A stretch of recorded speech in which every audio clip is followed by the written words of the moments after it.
नमस्कार दोस्तों, मैं भावनी मिश्रा अपने चैनल में आप सभी का एक बार फिर से स्वागत करती हूँ। कैसे हैं आप लोग? आशा करती हूँ आप सब स्वस्थ और सुरक्षित होंगे। इस वीडियो में मैं आपसे शेयर करने जा रही हूँ करवा चौथ से जुड़ी हुई बहुत सारी महत्वपूर्ण बातें, बहुत सारे सवालों के जवाब जो मेरे वीडियोस पे आ रहे हैं, जिसमें मैंने पूजा विधि बताई है, करवा चौथ की थाली के बारे में बताया है, चंद्र भगवान को अर्घ देने के बारे में बताया है। तो उससे बहुत सारे सवाल आए थे, जैसे सरई क्या है, करवे में क्या रखना है, करवे का क्या करना है, चौकी कब सजानी है, पूजा कब करनी है। तो ये सारी बातें मैं इस वीडियो में आपसे शेयर करूंगी। साथ में मैं बताऊंगी करवा चौथ से जुड़ी हुई कुछ सावधानियां जो हमें जरूर रखनी है। तो चलिए वीडियो स्टार्ट करते हैं। अब मैं आपके क्वेश्चंस और सवालों के जवाब दूंगी। तो सबसे पहले हम बात करेंगे जो प्रेग्नेंट महिलाएं हैं, उनके क्वेश्चंस आ रहे थे कि उनका 7वां महीना चल रहा है या 6ठा महीना चल रहा है, तो क्या करें। तो मैं उनको बता दूं कि अगर आप प्रेग्नेंट है तो आप निर्जला व्रत न रखें। आप अगर व्रत रहना चाहती हैं तो आप अच्छे से पानी पी के, दवाइयां खाकर, फलाहार खाते हुए व्रत करें। खाने पे आप कोई भी कोताही ना बरतें, क्योंकि भगवान भी जानते हैं। तो सबसे पहले आपको अपने बच्चे का ख्याल रखना है, तो अच्छे से फलाहार खा पी कर आप व्रत रखें। शाम को अच्छी तरह से भोजन करें। तो प्रेगनेंसी में आपको इस तरह से ध्यान रखना है। प्रेगनेंसी के बाद बता दूं कि कुछ लोग हैं जिनकी डिलीवरी 1 महीने के अंदर हुई है, तो उन्होंने भी पूछा है कि क्या हम व्रत रख सकते हैं। तो हाँ, आप व्रत जरूर रखिए, लेकिन अपने दवाइयों, अपने खाने पीने का आप विशेष ध्यान रखिए। आप शाम तक फलाहार अच्छे से खा लीजिए, अच्छे से खा पी के फल फूल, दूध, पानी पी के अच्छे से व्रत रहिए। उसके बाद आप जब ठीक ठाक हो जाएंगे तब अगले बार से आप निर्जला व्रत रख सकती हैं। प्रेगनेंसी वाली महिलाओं, गर्भवती महिलाओं के लिए भी मैं यही कहूंगी कि जब आपका बच्चा हो जाए सही सलामत, आप उसके बाद आप फिर से निर्जला व्रत आप कंटिन्यू कर सकती हैं। फिर अगला क्वेश्चन है कि पूछा गया है कि किस रंग का वस्त्र पहनना शुभ होता है। क्या हम नीले या काले रंग के वस्त्र पहन सकते हैं।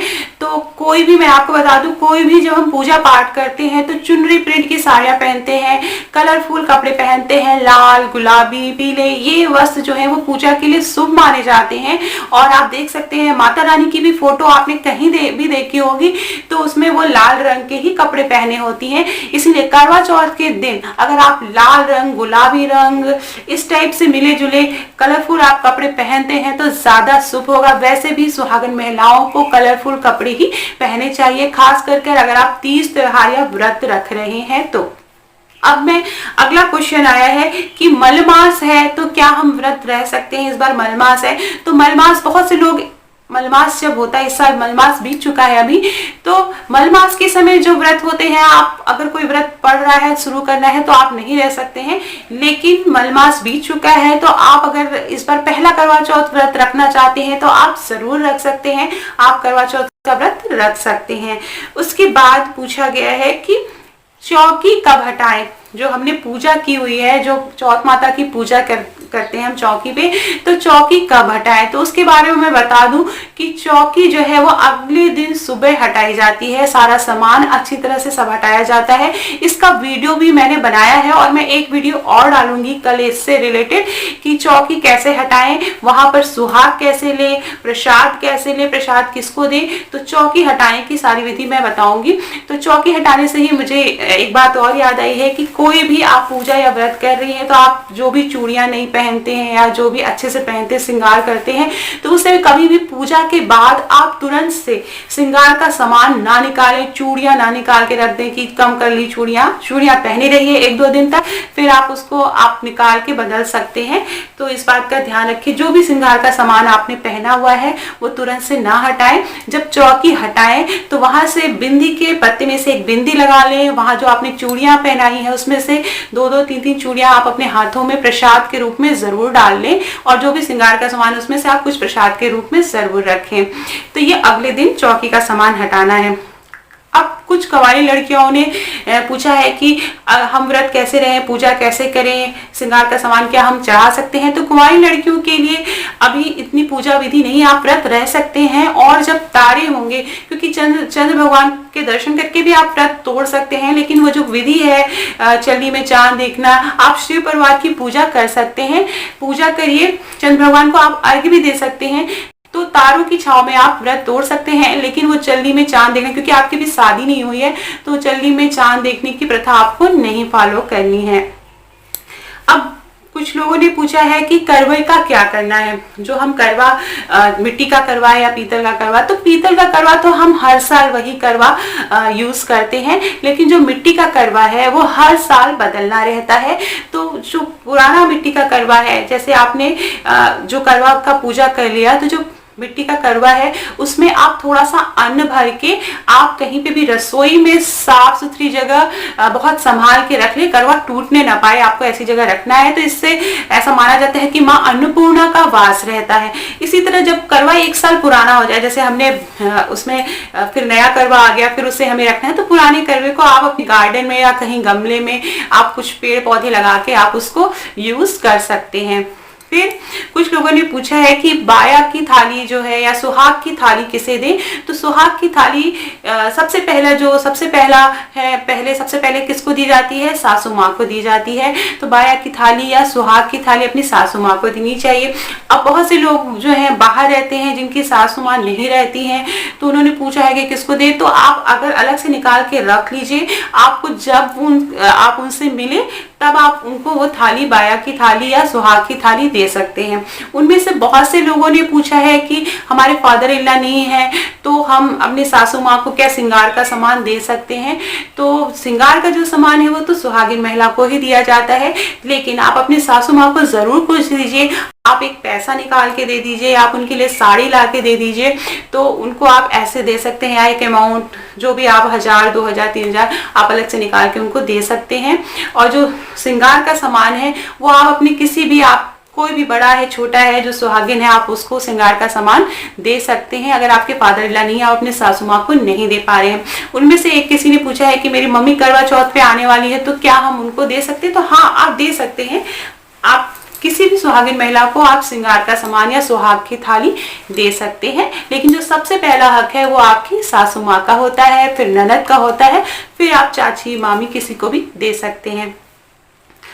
अब बहुत से लोगों ने पूछा है कि हम चंद्र भगवान को अर्घ कैसे देंगे, तो उसका मैंने वीडियो डाल रखा है। डिस्क्रिप्शन बॉक्स में आप लिंक देख सकते हैं।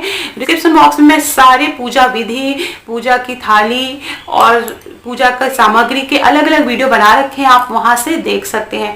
बहुत से लोगों ने पूछा है कि 2 करवे चाहिए या 3 करवे चाहिए। तो मैंने जो मैं पूजा करती हूँ वो 3 करवे से करती हूँ, उसकी पूजा विधि मैंने डाल रखी है। उसका वीडियो तो कंफ्यूज मत होइएगा, ये एक रिक्वेस्टेड वीडियो मैंने बनाया था जिसमें 2 करवों से पूजा कैसे की जाती है, बहुत से लोगों ने पूछा था। तो मेरी सिस्टर जिस तरह से रहती है मैंने वही पूजा विधि दिखाई है। तो 2 करवे में, 1 करवे में खाना भरा जाता है, 4 पूरी, 4 फरे, 4 बतासे, 4 मिठाइयाँ और इस तरह से। और दूसरे करवे में जल भरा जाता है। जिस करवे में जल भरते हैं उसी करवे से हम चंद्र भगवान को अर्घ देते हैं। तो अर्घ देने का जो तरीका है वो मैंने उसका वीडियो बना रखा है, तो आप वो देख सकते हैं। डिस्क्रिप्शन बॉक्स में मैं लिंक डाल दूंगी। अब बहुत से लोगों ने पूछा है कि पहले चलनी में चांद देखते हैं फिर अर्घ देते हैं। तो पहले चंद्र भगवान को अर्घ देना है, उसके बाद चलनी में चांद देखना है और फिर पति को देखना है। तो इस तरह से ये विधि हम फॉलो करेंगे। अच्छा, बहुत से लोगों ने पूछा है कि किसी काम से, जैसे पति हमारे पास नहीं रह रहे हैं, अभी कहीं प्रदेश में है, दूर है, जॉब के सिलसिले में बाहर रह रहे हैं, तो हम व्रत कैसे तोड़ें, पारण कैसे करें। तो उसके लिए आप क्या करें कि ऑनलाइन का जमाना है, आप व्हाट्सएप कॉलिंग कर सकते हैं, वीडियो कॉलिंग कर सकते हैं आप सामने। उसके बाद चंद्र भगवान को देख के आप सामने से देख सकते हैं। वीडियो कॉल या व्हाट्सएप कॉलिंग नहीं हो पा रही है तो भी आप फोटो देख के आप अपने व्रत का पारण कर सकते हैं।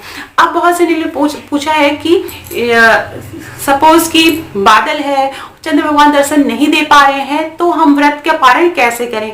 तो उसके लिए मैं बता दूं कि आपने रिश्तेदारों, रिलेटिव से बोल के रखिए कि जहां पे भी चंद्र भगवान दिख रहे हो वहां की फोटो आप मंगा लें और उस तरह से आप चंद्र भगवान के दर्शन कर सकते हैं।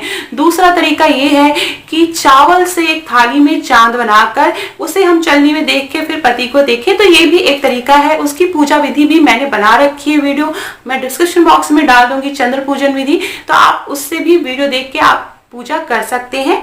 तो 2 तरीके हैं, आप फोटो मंगा लें और या फिर आप जो है चावल के आटे से आप एक गोला बना के उनको चंद्र भगवान मानकर उनको चलनी में देख के फिर आप अपने पतिदेव को देख सकते हैं।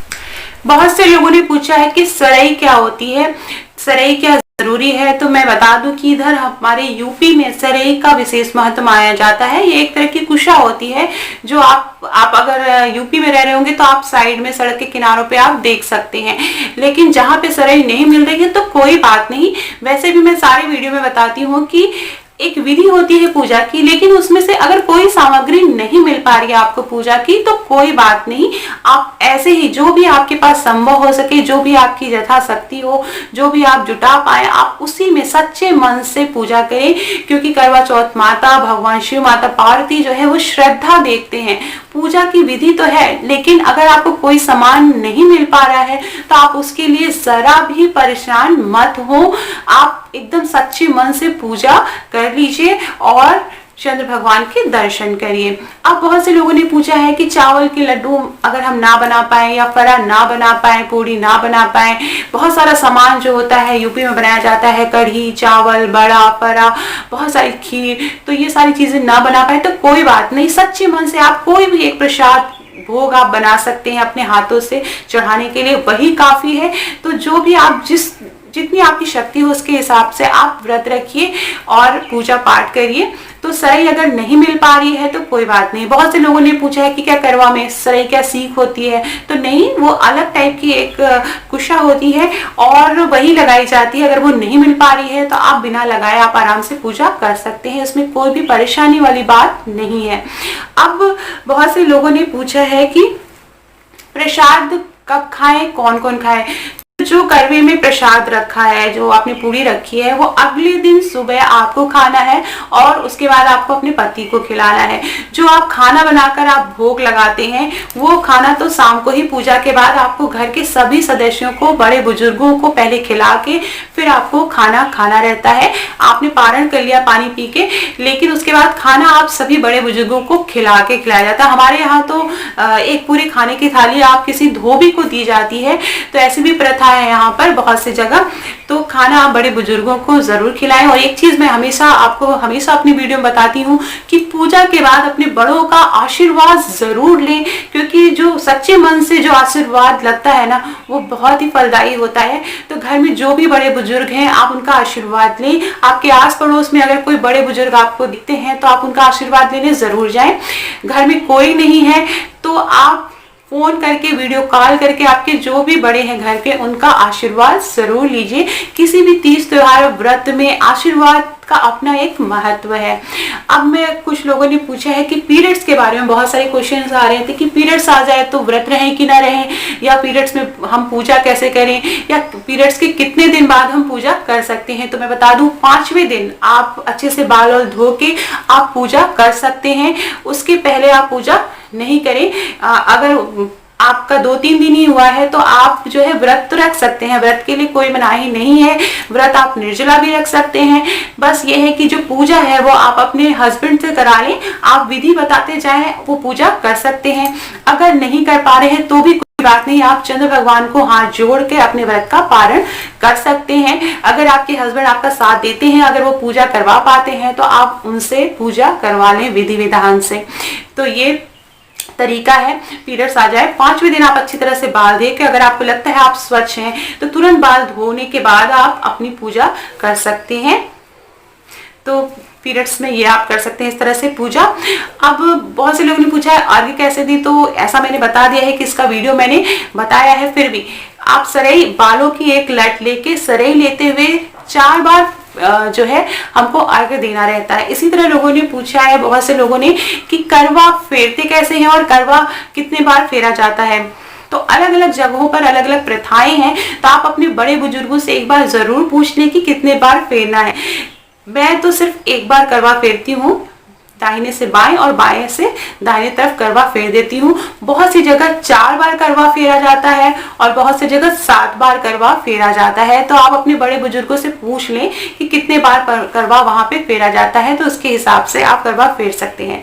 किसी ने पूछा है कि जो करवा है, क्या उसमें हम गेहूं भर सकते हैं? तो हाँ, आप अगर आपको लावा नहीं मिल पा रहा है तो आप उसमें गेहूं भर सकते हैं, पूरी परात 4-4 की संख्या में, और फल भी आप जो भी प्रसाद में भोग लगाए वो 4-4 की संख्या में लगाएं। नारियल आप अपने व्रत में जरूर चढ़ाएं, लाल रंग का वस्त्र चढ़ाएं। तो पूजा की विधि है, विधि विधान से पूजा करें, सच्चे मन से आप बस पूजा करें, वो ही काफी होती है। तो ये थे कुछ सवालों के जवाब। हो सकता है कुछ सवालों के जवाब मैं इस वीडियो में आपको ना दे पाऊं, तो आप जरूर पूछिएगा। जब भी आप मेरे कमेंट बॉक्स में क्वेश्चन पूछेंगे मैं तुरंत आंसर देने की आपको कोशिश करूंगी, क्योंकि मैं इंपॉर्टेंस जानती हूँ। जब मैं पहले बार मैं व्रत रह रही थी तो मुझे भी बहुत प्रॉब्लम हो रही थी, क्योंकि जो पहला व्रत था वो मैंने गाँव जाकर किया था। उसके बाद नेक्स्ट जब व्रत आया तो उतना याद नहीं रहता कि मैंने पहले किस विधि से पूजा की थी। तो इसीलिए मैंने जो बहुत पहले 3 साल पहले एक वीडियो बनाया था, इसीलिए कि हम उस वीडियो को फॉलो कर सकें, उसी तरह से हर बार पूजा करें। क्योंकि हमेशा याद रखिए कि जो पूजा आप जिस तरह से आप पहली बार करते हैं, आपको उसी तरह हर बार पूजा करनी रहती है। और मैं आपको एक चीज और वीडियो के एंड बता दूं कि मैंने 3 साल पहले एक वीडियो बनाया था जिसमें मैंने 3 करवों का यूज किया है। तो अगर आप उस तरह से पूजा कर रहे हैं तो आप उसी वीडियो को फॉलो करिए, उसी तरह से पूजा करिए, कोई कंफ्यूजन मत लाइए। मैंने इस बार 2 करवों का एक वीडियो बनाया है पूजा का, रिक्वेस्टेड वीडियो था। बहुत से लोगों ने पूछा था कि 2 करवों से कैसे पूजा करते हैं, खाना करवों में खाना भरा जाता है तो उस तरह से पूजा कैसे करते हैं। तो ये जो पूरी विधि मैंने बताई है वो मेरी बहन की विधि है, वो मेरी सिस्टर इस तरह से पूजा करती है, तो वो पूरी विधि मैंने बताई है। तो पूजा की जो विधि है वो थोड़ी अलग अलग हर जगह होती है, लेकिन जो उसका फल होता है, जो उसकी प्रार्थना होती है, वो तो सबके बराबर है कि सभी अपने पति की लंबी आयु के लिए व्रत रखती हैं, सभी सुहागिन महिलाएं। तो सच्चे मन से, विधि चाहे जो भी हो, जो भी सामान आपको उपलब्ध हो पाए, लेकिन सच्चे मन से आप व्रत रखिए। इसी के साथ ये वीडियो एंड करती हूँ। आप सभी को करवा चौथ व्रत की बहुत बहुत शुभकामनाएं। हम सब की पतियों की लंबी आयु हो, घर में सुख और समृद्धि बनी रहे। बहुत बहुत धन्यवाद ये वीडियो देखने के लिए। थोड़ा भी पसंद आया हो तो प्लीज अपने दोस्तों के बीच में जरूर शेयर करिएगा। मेरे चैनल दिव्याभा क्रिएटिविटी जोन को जरूर सब्सक्राइब करिएगा, लाइक और कमेंट जरूर करिएगा। Thank you for watching.